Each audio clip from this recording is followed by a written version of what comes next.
Yes, everyone, welcome back. Good evening. Here from Manchester. Hope you're all doing fantastically well. We are live Forever United TV. I'm Adam, Manchester United in the news, and it's not going to change, I don't think. We've got plenty of updates tonight on this transfer special show to bring you. I want to get all of your input in the live chat, please. So get involved, get your conversations going, get talking to me about everything that we're on about tonight in the show. We're talking Garnacho, price tag, Antony price tag. What's happening with Sancho? It looks like it's done. What have Juve done to actually make this move happen? I did a video earlier on at lunchtime around Senny Lamens and Benjamin Sesko. We have talked about them aplenty now. We'll touch on what I said in that video. If you haven't already watched it, thousands of you already have, so thank you, or thank you if you have done already, and we will touch on it a bit later if you haven't had the opportunity yet. Also, where is Mbumo? We're waiting for that announcement. Apparently it's this evening. Could it happen? Well, we're actually on the show tonight, everybody. That would be a nice one. Rashford passes his medical, all going according to plan so far, and Manchester United just need to figure out which striker they want to go for. That is one that is up for debate. Manchester United apparently touching base with Jean-Philippe Mateta again. We'll talk about that and everything else that's going on, as well as all of your comments in the comment section also. So let's get started with the show, everyone. Let's get into the conversation around Garnacho first of all. We had him at the hot topic this morning, actually, around that move, a potential move to Aston Villa. Now, James Ducker of The Telegraph has been talking about where Manchester United are at with him, but also in terms of teams approaching Manchester United, the word is apparently that Garnacho is gettable for around about 40 million. Is this again along the lines of what we were talking about earlier on today? Is this again where Manchester United are actually at now in terms of letting their players go at prices they know they are going to sell at? They have got no desirable players whatsoever at this football club, and nobody's going to pay stupid money. There are other clubs asking for stupid money. In fact, we'll talk about one of them actually in this show. I'm sure you would have seen it all over social media, but Manchester United, I think, are being realistic now. Now, I think Garnacho's worth more than 40 million personally, but teams bidding in for him feel like he is gettable for that price tag. Now, again, there'll be some people that actually think that that is the right price for Garnacho. There'll be some people actually thinking that that is definitely doable and we should just sell him if that offer comes in. I don't think United will. United want, I think, more likely 50, 60 million for Garnacho. And that's why it was so appealing earlier on with the Aston Villa bid. So you could get a little bit of money off Villa and take a player away. And that's why we talked about that this morning. But anyone else, like a Chelsea, wanting to actually take Garnacho for 45, 50 million. But at the same time, I said I was going to talk about it later. But while we're talking on Chelsea, we might as well bring up their price tag for Nicholas Jackson.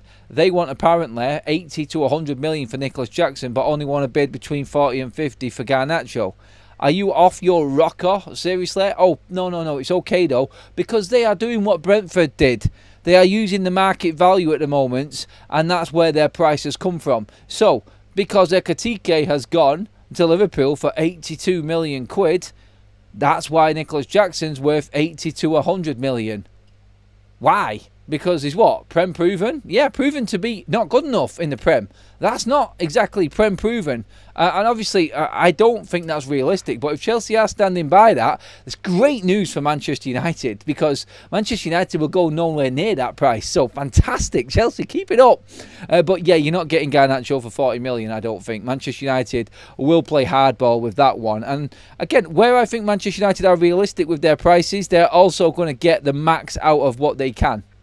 And that sort of goes along with the Rashford scenario. There is another penalty which is in place. I think it's less than what it was for Chelsea, though. So if indeed Barcelona don't actually pay that transfer fee at the end of the loan spell, there will be a penalty from Barcelona again for Marcus Rashford and not buying him. So I think with United's price sets, there's another report today coming out from Simon Stone saying that Rashford's release on that loan to buy him, or the obligation to buy him, is 30 million. Romano said 26, someone said 40.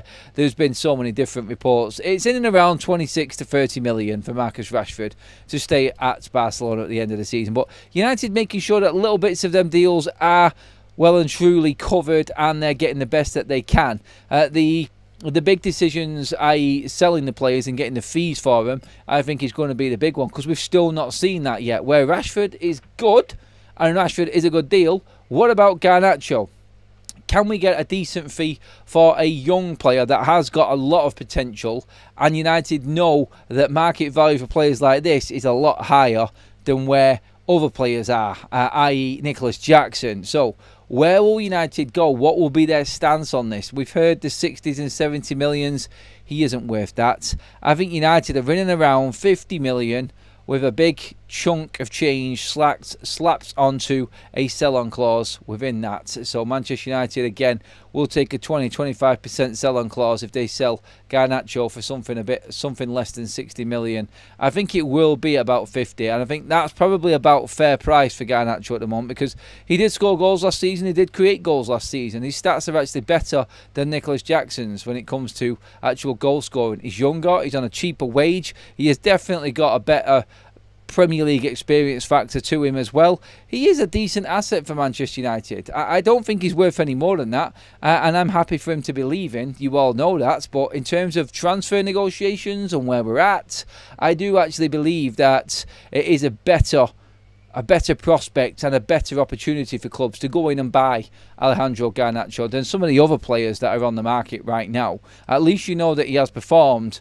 on the highest level. He's scored in some of the biggest games, and has definitely got something that I reckon a decent manager in the Premier League can get more out of. He just wasn't willing to play to Ruben Amorim's game, and that unfortunately brings Manchester United into the realm of making big decisions. But let me know in the chat, everybody. 40 million for Garnacho. That's what clubs are expecting to come and get him for.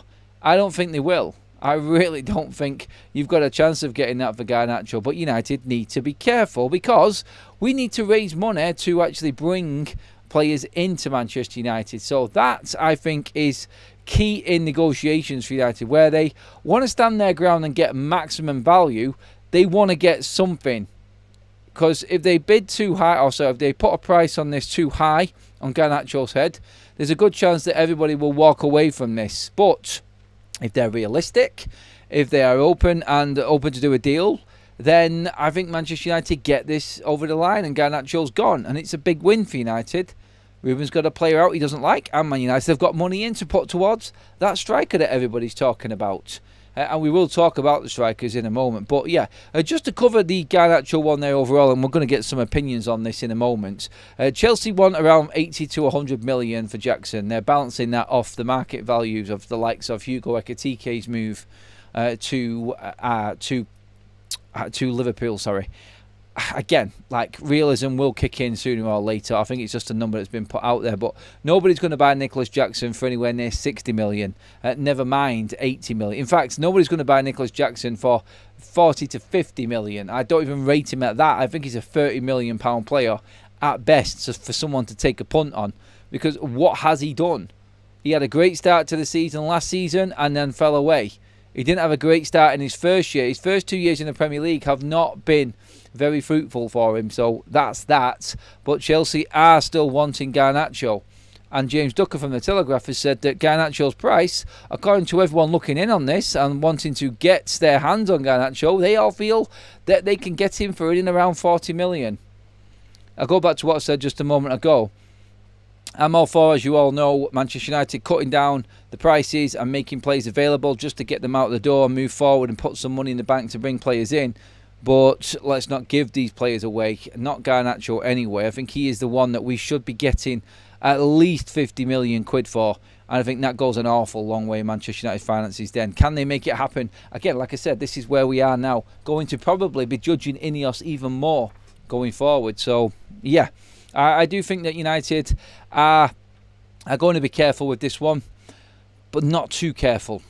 There's a balance, and I think somewhere in between is where the deal will be struck. Let's get into the comment section on it. Block straight away with a super chat. Did Rashford wear a suit for his meeting at Barca, or that massive puffer jacket thing? My God, do they know what they're letting themselves in for? Yeah, a big PR stunt machine. That's what they're letting themselves in for. And yes, I don't think he's ever in for wearing a suit for a medical, that guy. Madueke and Elanga's fees should dictate Garnacho's valuation. There could be a point there. And again, that tells you 50 million, doesn't it? If Elanga's worth 55, I think he's a better player than Garnacho. Madueke, same level as Garnacho. I don't get why people are going crazy about Madueke. Maybe I'll be proved wrong. I just don't see the hype. But again, that should put Garnacho back into the 50 million bracket, surely. With the numbers that he's putting up and a stinker of a season. Yes, a lot of them came early doors around the Carabao Cup time as well. And some Europa League goals. But still, the goals are there. Numbers count. He's young and he's on really, really low wages. He should be really attractive to somebody. But why is he not gone? Is it because United asked for too much? And then they're seeing that Man United are now dropping prices for players. And everyone's coming in thinking that they can get some form of deal out of Manchester United. Again, I just don't see where Manchester United are letting Garnacho go for anywhere near 40.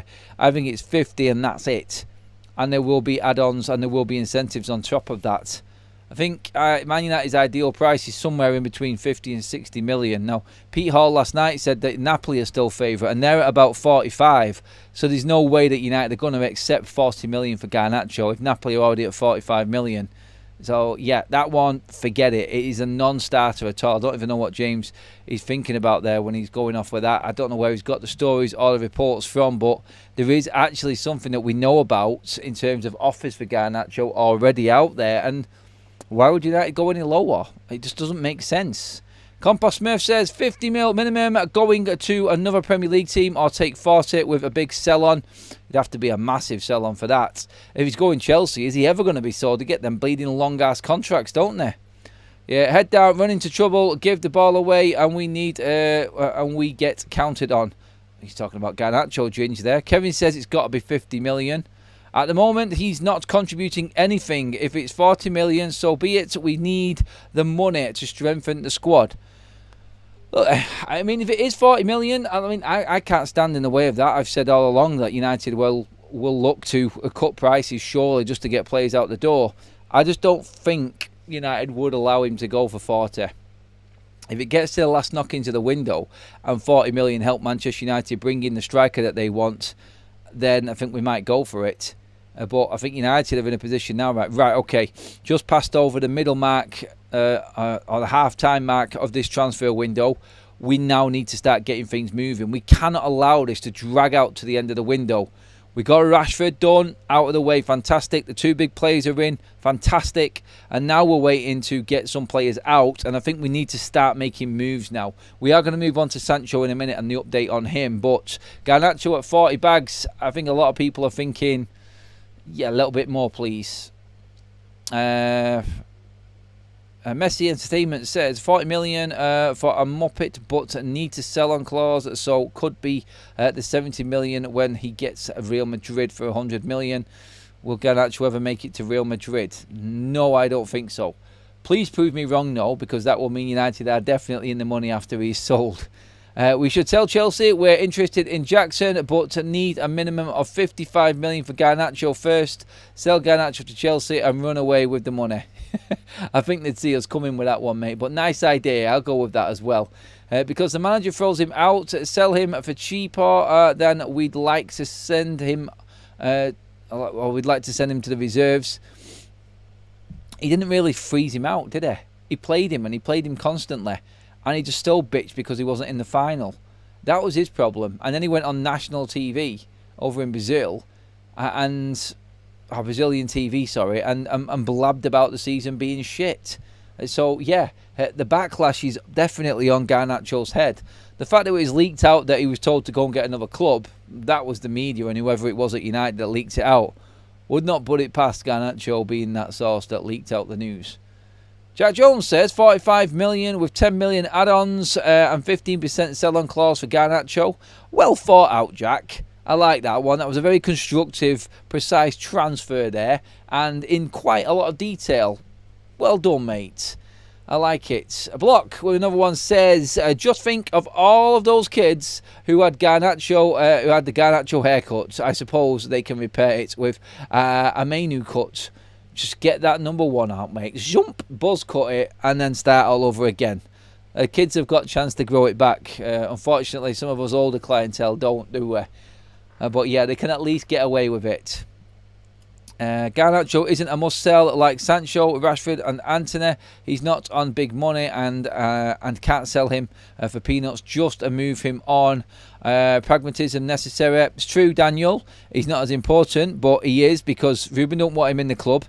They have to sell him, and he is the big one that's going to get us the deal. If 40 million came in, and that was the clincher for getting a Benjamin Sesko or another striker, I'd take it. I'd take it. Because what we need to do is just make sure that we've got the players we need in. And sometimes we have to sacrifice getting that little bit extra money on another player just to bring somebody else in, I think. And then that, I think, is a real look on it as well. Well, I get what you're saying, though, Daniel. It is a good point that he isn't actually up there with the... Well, he actually is a big problem for United because of Ruben, like I just said. Like, he has made the biggest point publicly about him alongside Rashford. So I think there will be. I think there will be movement on Garnacho, and I think he will be out the door very, very soon. Hopefully, anyway. That Chelsea owner is off his biscuits if he thinks Jackson is worth 80 to 100 million. We've seen this, haven't we? This window, we've seen a lot of clubs quoting other transactions and other transfers as to the guideline for the prices of their players. Like Mbumo was used with all of the Madueke, the Alanga, the Mafias Cunha deals. That's the price that they wanted. I'm sorry. If Mbumo's worth 65 million, Jackson is worth about 30 million. He's half the player of Brian Mbumo. I'm sorry. That's what you should be looking at. If Mbumo's gone for 65, how the hell are you making Nicholas Jackson worth bleeding 80 million? You absolute idiot. Surely. I mean, common sense prevail. My God. Right, moving on. Let's get into the Sancho news. First of all, quickly, Stott, sorry I missed your super chat earlier on, mate. I do apologise. I did put a message in the live chat, but he's just come back with another one there. Cheers for that, my man. Glad Jackson's 80 million asking price. We won't go near. Exactly like I said, mates. At least that puts United out of the offing for Nicholas Jackson. Keep going with that, Chelsea, please. On that side of things, anyway.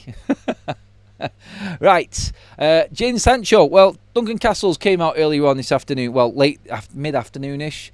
Talking about the Sancho deal. Now, it's not the only one. We know that this deal is very close. But he made an interesting point, Duncan Castles, regarding Jadon Sancho. This is going to be our talk a lot at the moment. The Garnachos, the Sanchos, Antonys. We've got an update on Antony coming up as well in a moment. But on Sancho, apparently Juventus are about to pay Manchester United in the region of 20 million, including bonuses, for Jadon Sancho. That's euros. Obviously, that is going to come down then to about, what, 18 million or something in total. Fine. He's gone. Wages are gone. Tiny little bit of money. Like I said before, that will give United, alongside Marcus Rashford, more than enough to go out and buy a Benjamin Sesko. But apparently, Juventus, to make this move happen, and this is a sign, if this is true, and if it is true from what Castles has said, if Juventus have paid towards the severance of Jadon Sancho to get him out of the door, then that's well played Manchester United. That is definitely well played Manchester United. But again, it is going to be a case of, is this actually true? Like I said, have Juventus got that need for Jadon Sancho that they have paid partly towards him exiting Manchester United? Now, this does happen with other transfers, but this is a problem player. I don't know if Manchester United have played this well here or not, and I'm waiting for the updates on it. But if it is proven that they have actually managed to get some extra money off Juventus to help pay off Jadon Sancho's contracts, then well done the negotiators at Manchester United for that one. But it's an if, and I'm going to hold on that until we actually get a definite on this one. But again, there has to be something that's holding up the Jadon Sancho scenario, because hasn't he been close to moving now for about a week? Like, this deal is done. He's closer than ever, closer than closer than he can ever imagine us, and all of the and all of that jazz. Like, it's got to be something holding it up. And I know that Juventus have asked for a little bit of time, but they are moving players on now. United are in negotiations with Juve over the price, which is apparently now getting close to being agreed, if not agreed. Jadon Sancho has apparently agreed wages now for near enough a week. So why is it not moving? Have United been trying to get extra from Jadon Sancho, from Juventus for Jadon Sancho on this deal? Look, if you're getting 18 million at this point for Jadon Sancho, and the 5 million that you got from Chelsea for that penalty, 23 million quid for Jadon Sancho, and his contract's wiped out and wages off the books. That is very, very, very good business for Manchester United. And again, that goes down in the tick column of a positive for this club in this window. And everything coming together. It seems like there's a lot of movement at the moment with the club, whether it's ins or outs. The Jadon Sancho one, I'm still holding off on exploding onto Jadon Sancho and that being realistic and him being out of the door at United. It was big enough for Marcus Rashford, and I was buzzing with that deal. If we can get Sancho gone for 18 million, even if it's 15 million, I'm happy. Gone. Covered. No more expense. No more headache. There's 2 out of the door just to get them. And I said this the other day. If you could have got 2 in and 2 out, and someone had told me it was Rashford and Sancho both gone, and you got Mbeumo and Cunha in to replace them as 2 forwards, because they play in the same position if they were playing for Ruben Amorim in them 10 mils. You've replaced Sancho and Rashford, who offer nothing, with Mbeumo and Cunha. I'm getting you to slap me in the face and wake me up if you was offering me that come the end of that season that we've just witnessed with Man United. That there is good-ass business for Man United. I don't care what anybody says. And Sancho gone, 18, 15, whatever it is. We've cleared the debts. We've got all of his payments finished, finalised. There's no more wages. And apparently Juventus are contributing to the severance pay as well, which gives United a bit more money. Yeah, all goes towards buying that striker. And I said it before. I said it in the earlier video earlier on. We're going to move on to Benjamin Sesko shortly. But Manchester United could pretty much afford Benjamin Sesko and the first instalment of that transfer with Marcus Rashford's wages that we've saved this season. That's how simple it can be if you get these players out. I said in that video that it's not about how much we get for the players, it's just how quickly we get them out. We just got to move them on, because the wages cover so much of the debt for Manchester United right now. And Rashford's is huge, absolutely massive. His wages off the books alone would take us into about, I think, 4th or 5th in the highest wage bill in the Premier League. That's how far we've come down in terms of wages. It will go back up. Trust me, it will. But it will go back up when United start being more successful. And that's what a football structure will bring to this football club. Normality. Right. Let's get some comments in. Graham says, Adam, sorry, that is disrespectful on Nicholas Jackson. He's established as a Premier League number 9. 30 million is an insulting valuation.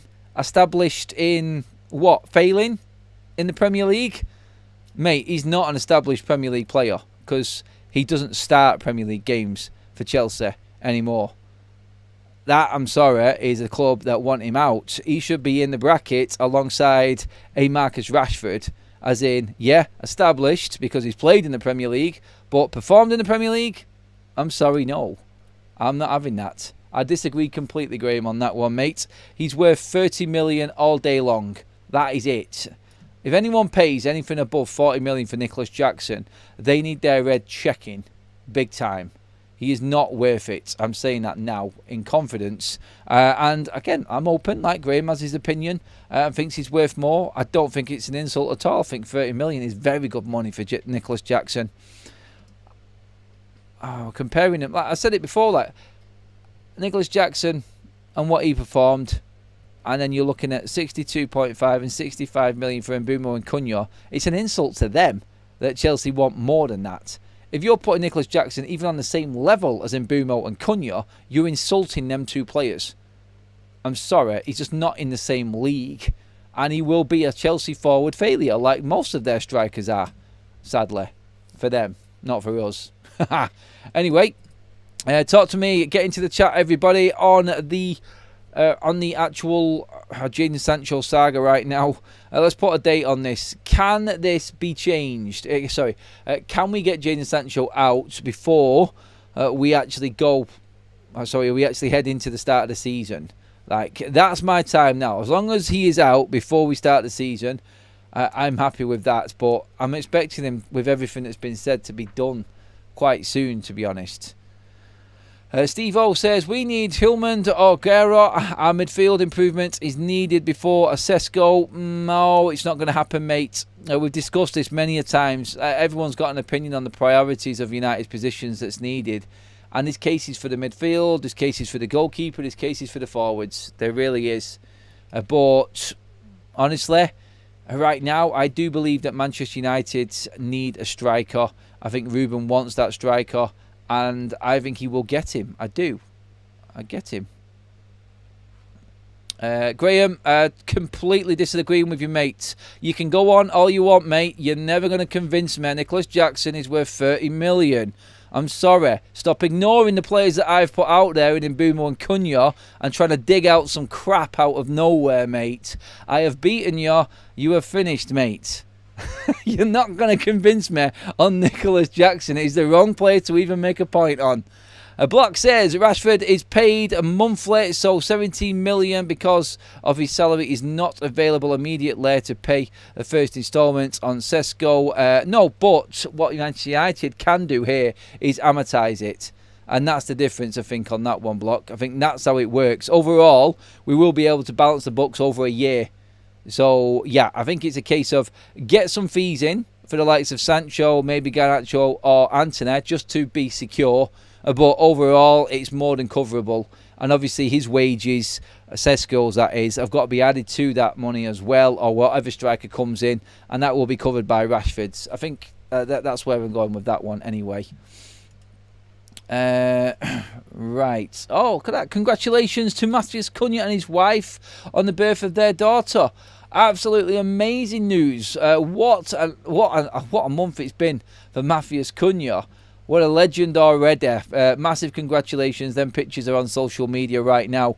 Well done, the Cunha family. We have another mini Cunha in the house, everybody.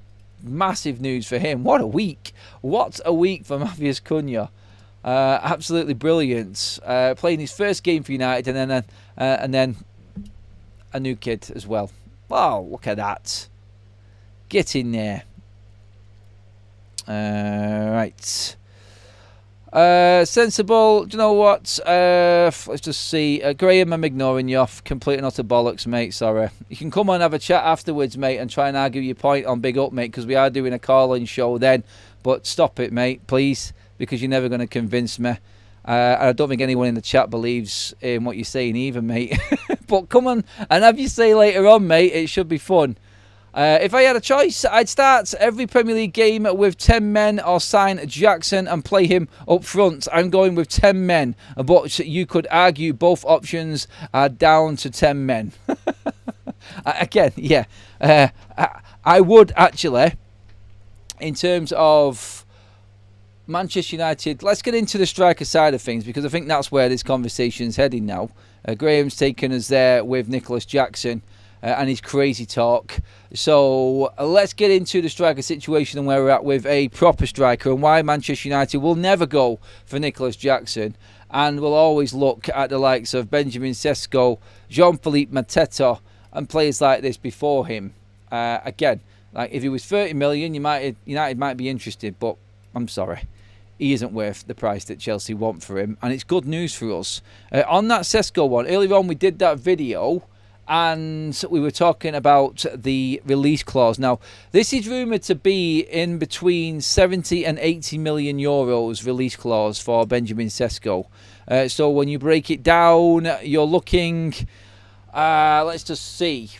When you break it down, you're looking at a substantial, like 65 million I works it out at, I think gets the deal done. There will be add-ons to that, but I reckon a base fee of 65 like Mbeumo gets Benjamin Sesko over the line, going off these numbers that are rumoured and are being reported at the moment. If there is a release clause in it, 65 takes it way over 70 million euros, and I think we're actually talking with that there, because again, you're looking at Frankfurt, and if you use like the methods from when you use the method from what Chelsea are using, for instance, for Jackson, and how they're gauging his price, going off Ekitike, even if you use that with Benjamin Sesko, like you're still looking there, like Ekitike scored a few more goals than him, Yeah, he's similar age as well. They could look at that and say that's what he is, and that's what Benjamin Sesko's worth. But I think 65 million down will probably get this deal done. It's with United are willing to invest that much in an unproven Premier League striker, which Benjamin Sesko is, and that's always going to be where the fan base is and where everybody is. He's going to have a lot of judgment on his shoulders, and again, I think a lot of United fans, where they're convinced that Sesko could be a hit, they've got that doubt that Benjamin Sesko could be another Rasmus Højlund. Now, I think he's better than Højlund. I do. I really do think that he is an all-round better player in carrying the ball, in the passing that he makes, his hold-up play, the way he strikes the ball. He is a 20 times better player on that side of things. But again, he holds that title, which is not played in the Premier League. And that, I think, will be judged when Sesko plays and scores in the Prem. Until then, nobody's going to be convinced by it, I don't think. I think it is the right type of signing because of his age, because everybody knows him at Manchester United through scouting him for 3 years. Christopher Vivel, now one of the heads of recruitment at Manchester United, knows him impeccably well. He's the one that brought him through. He is convincing Ruben Amorim of the intelligence level of a 22-year-old who hasn't played in the Premier League as to why Manchester United should buy him. Does Ruben Amorim trust in his recruitment team right now? Because let's not forget, Ruben is the one that has the final say in all of this, and he has said this out in public as well. So if Ruben actually thinks that Sesko is okay off the back of his recruitment team, like Wilcox, Vivel, and everyone else who's in there with the scouts and what their reports are, then it's probably a good sign for Manchester United. But Sesko earlier on, I mean, it was actually Graham who messaged me earlier on this, and he made a good point.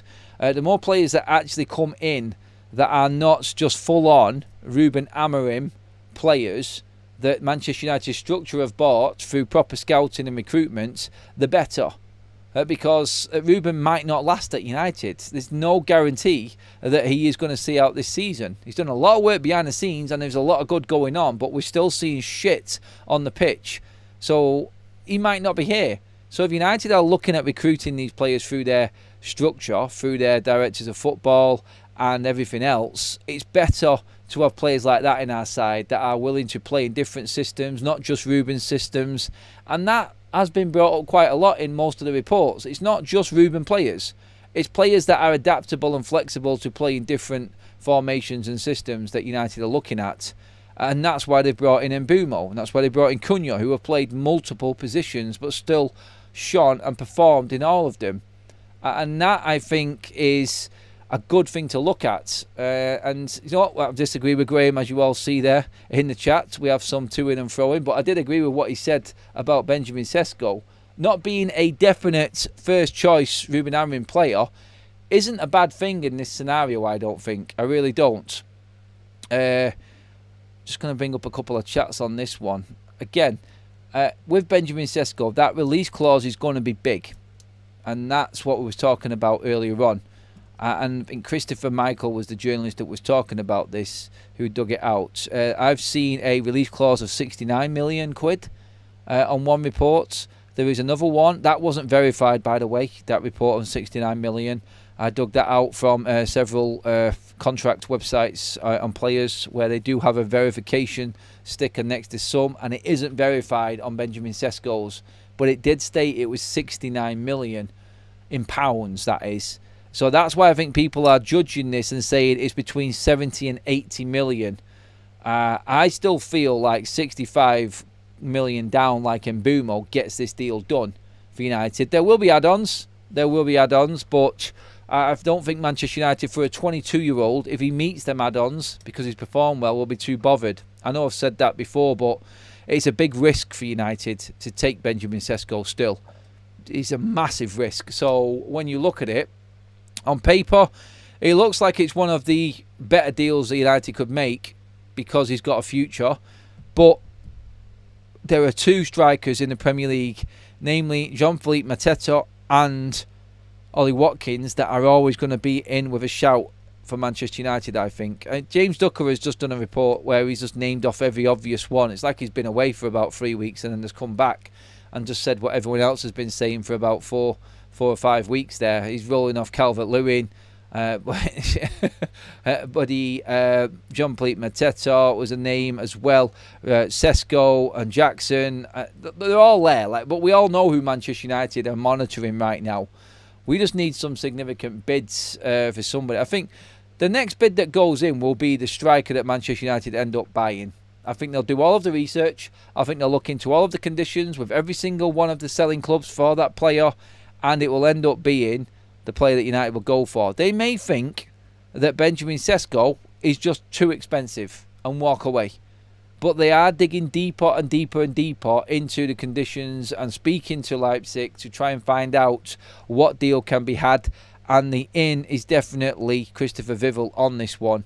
And whether he can help United out, I don't see how. I mean, he can talk to them and obviously he can go right to the men that matter. But if they've got a price set, then they've got a price set. And I said this in the video. Like, Arsenal probably went in thinking that they had the right price in, but the structure didn't work. Like, it's all right saying that Manchester United can afford him. I said this earlier on.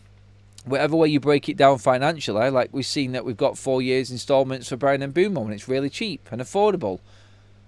But Leipzig might not go for that. And they might just turn around and say, no, that's not happening. We want it on this terms. That might be why Arsenal walked away. And that's what we have to remember in this as well. It's not just what United can do. It's what that selling club wants. And I think we would have learnt a lot from that Bryan Mbeumo situation. And it's time. And I think this is why United are looking now and looking like they are moving forward a lot quicker, because they cannot afford another Bryan Mbeumo situation because we'll run out of time. So everybody's watching, like, how quickly can you get this striker over the line? Because if you do another Bryan Mbeumo, then you're going to be out of time because the window would have closed. Can't happen again. So make sure that they know everything. Get the in with Christopher Vivel. What's it going to take? He will come back, tell United this, we'll either walk away or the bid goes in. Simple as. And that's what Man United will have to do now. But it gets a lot easier to make them deals if players are out of the club or we've sold certain players, which is why every single journalist has said exactly the same thing. There's not going to be anyone else come in until at least one more of these fantastic five have left. And if it's Sancho, I think that opens it all up for United. Antony, by the way, Manchester United, according to Chris Wheeler, will accept offers in and around maybe under 40 million for him. Now, we've said this. He set the price at 50 million. This was a talk from Brazilian TV outlets and medias the other day. We were talking about it on the channel, and we thought, you know what, 50 probably is the right price going off what he's done at Real Betis last season. But that's probably a high price for them to then be knocked down a little bit, I feel. And I think United will then be looking at accepting lower offers. And I said, look, United will probably take a 35, 38 million pound bid for Antony because it gets him away from the club and he's done. And they've recouped near enough just under half of his actual transfer fee over halfway through his contract. And that's not bad business when it comes to football finance. So I reckon Antony's going to go for around about 35, 40 million because I think United are accepting that this is just somebody that needs to be off the books now. Garnacho is different. Sancho is different because his instalments have finished after this year. So that is a massive difference because you're not paying for him anymore. He's only got 1 year left on his contract. Antony has got another 2 years left on his with an option for a 6th year. So again, it's important to get Antony off the books, I think, for United. And obviously another 2 years of 200 grand a week wages will be massive. I know he's not getting that at the moment because of the lack of participation in the Champions League, but still, like 35 million for Antony, I reckon 35, 40 million, that's more realistic than what Garnacho would be for 40 million anyway. Why is Chelsea rate Jackson at 80, 100 million while they bought his replacement for 60 in Pedro and 30 for Delap? Are Chelsea smoking something? Yeah, I know. I keep saying it. I still think Vlahovic would be worth a punt if for no other reason than to swap for Sancho. I don't think we need to swap for Sancho. I think we just want to sell him, mate. I would be pretty annoyed if we didn't sign Sesko. It's perfect market opportunity for a club, and he's young, says Jack Jones. Yeah, I mean, it's, in terms of young, it's not always the best option, though. We know this. And I expect the club to be very, very, very cautious with buying Benjamin Sesko. I'm not putting anything down on the player at all. Look, it's like Nicholas Jackson. Like, you could look at Nicholas Jackson and say that Manchester United should be looking at him. He's 24. He's got experience in the Premier League. That's different to anyone else coming in from outside. And that's worth it for Manchester United. But there is attitude issues with Nicholas Jackson. We've seen that already. There is real lack of form for long, long periods in Nicholas Jackson that need to be really looked into. And Benjamin Sesko has been a steady Eddie. And when you've got somebody on the inside who knows him, I think it's half the battle. Because I think Vivel will just say, look, this kid took his time. He came in, he did the Red Bull pathway, he did everything that he should do, and look at the player that he's become now. He's one of the most sought after strikers in Europe right now. Well, could argue not, because nobody's taken him yet, but still, like, Arsenal were about to buy him. And if you're a striker in Europe and you're valued over 60 million, then you have got something about you. So I think it's an attitude thing. Characteristics has been the big word, hasn't it, all summer.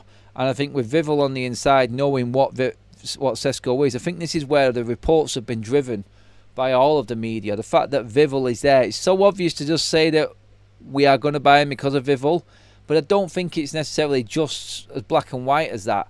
I think there is a real push, and like if Vivel said to Ruben Amorim at the start of the window when no one had gone anywhere, go buy Sesko, I don't think he would have been anywhere near Man United's list of strikers. Well, he would have been on the radar as someone that we are looking at because we've looked at before, but he wouldn't have been a priority this summer. And that was already made, as we know. And now we're looking at spending double the amount of money that we would have on Liam Delap. It's going to be interesting. There is another report going around that Mateta has been contacted again by Manchester United. He might be open to the move. Crystal Palace don't want to sell him, and they're looking to sign him onto another contract. It's a big summer for Jean-Philippe Mateta. Where does he go from here? Obviously, there's the disappointment of dropping out of the Europa League. I know it's still Europe, but dropping into the Conference League just doesn't have that same lure, does it? So, yeah, big year for Jean-Philippe Mateta and Crystal Palace. Does he go for another year and then sign his career into Crystal Palace, or does he take this opportunity and make that big move? It's now or never, I think, this summer for Mateta. And it'd be interesting to see if anyone can actually take him away. There is another story today saying that Newcastle are actually also looking at Jean-Philippe Mateta. That does make a lot of sense to me, particularly with the situation that's developing with Isaac and Liverpool right now. And the Geordies in complete meltdown. I did a show on that on Football Talks earlier on, actually, so go check that out as well. If you haven't already subscribed to our other channel, Football Talks, here on YouTube, go and do so, please, everybody. And while we're at it, thank you already for the likes. We're nearly at 600, everyone, so cheers for that again. If you haven't already, please hit the subscribe button as well. It's free and it helps the channel out massively, so thank you again. Almost, as you can see there, up on the subscriber count at the 92,000 mark. So, yes, please do hit that subscribe button, everybody. Gonna have a big chunk of chat coming out in a minute. Just want to double check that we haven't signed Mbumo yet. We have been told that it's going to be this evening. So let's just see. Oh, actually, there's news just come out from The Athletic on Jadon Sancho, which is saying from David Ornstein now. Let me just see. Oh, God, David Ornstein has just dropped some absolute bombs, actually, right now. I'm just bringing these in. They've just dropped in the last minute. Manchester United are set to focus on new signings in goal, defence, midfield, and a new striker. Jesus. David Ornstein said we're going to buy another 4 players. Rasmus Højlund may leave United this summer, says David Ornstein. We did talk about that this morning, actually. Let's see what else we've got here. But he also just say that Jadon Sancho is not close to joining Juventus. So every other one of these reports, again, has just been shut down by David Ornstein, Tier 1 journalist here. We were hearing that by some sources that Manchester United were close, and obviously Jadon Sancho has agreed a deal. We've heard loads of that talk going on, but Jadon Sancho is not close now, according to David Ornstein, and it's changed again, which is absolutely ridiculous. Like, come on, people, you've got to get better. Jadon Sancho has been heavily rumoured to be closing in on a move to Juventus. That is not accurate, as I understand it, at all, and I'm not quite sure where that's emanating from. Well, that is quite damning, really, on the Jadon Sancho side of things. After securing Cunha and Mbeumo, Manchester United will target a new signings for goalkeeper, defensive midfield, and a striker. We're going to buy 3 more players.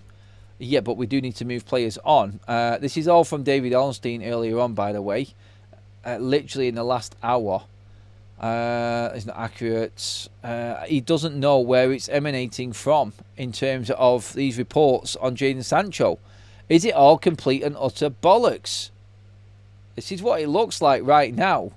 Jadon Sancho, he's done it on his podcast, via the Athletic podcast, and that's where he's been talking from, Ornstein. Sancho is not, at the moment, close to leaving Manchester United. That, I think, is a definite on this one now, with what Ornstein has said. Let me just double check this now and getting up the full thing here for you. Just a second, everybody.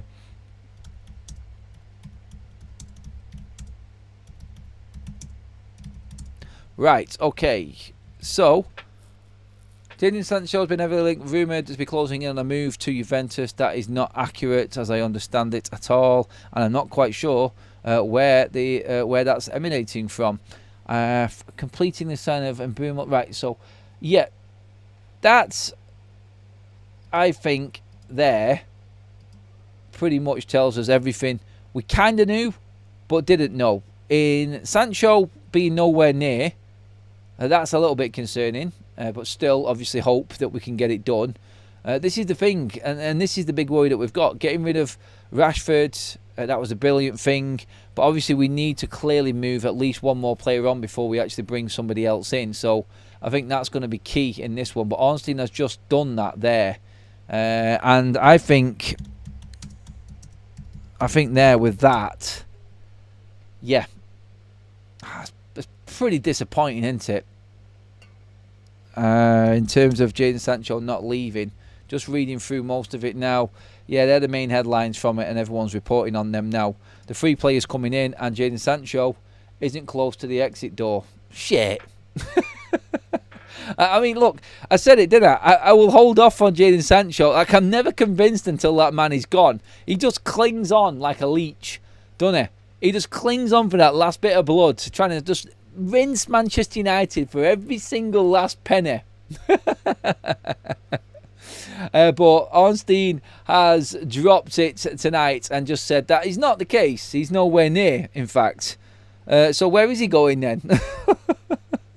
Oh my God, someone needs to get their facts right when it comes to Jadon Sancho and what's actually happening right now. I said it earlier on, didn't I? Jadon Sancho is close. Jadon Sancho is actually going to be leaving Manchester United soon. Why has he not left?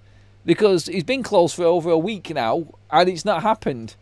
I can't, honestly, like, sometimes it's like we just get fed this absolute shit. And do you know what? There's actually been some good journalists reporting on Jadon Sancho's situation as well. God. Rawls with a super chat says, starting to think we need a poop knife to flush Sancho's turd down the toilet. Yes, poop knives are real. Okay, but I don't know. I've never heard of them, mate.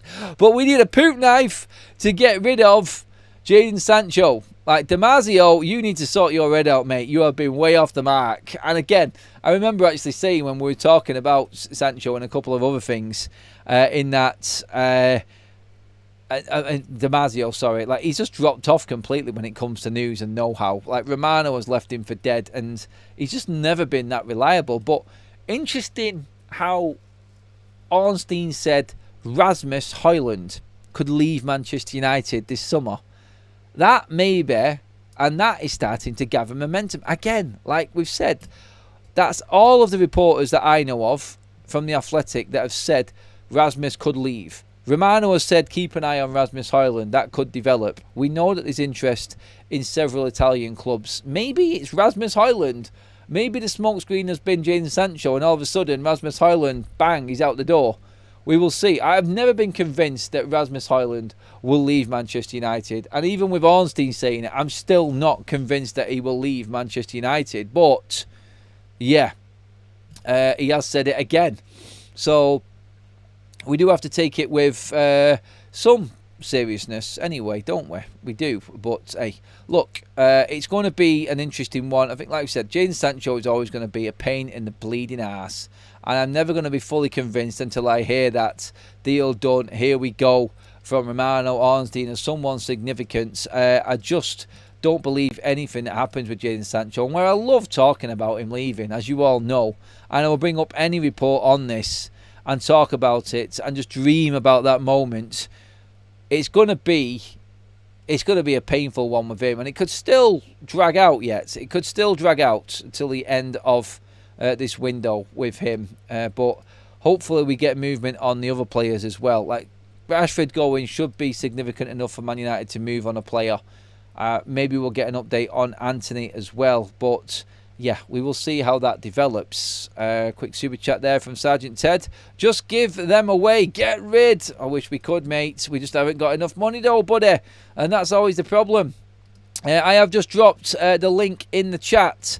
If you want to come on and have a chat and actually come on the show and talk to me live over on Big Up, the link is in the live chat now, everybody. It's also in the description if you're playing catch up later on. Come and join us. Completely free. All you have to do is click that link and you're in there.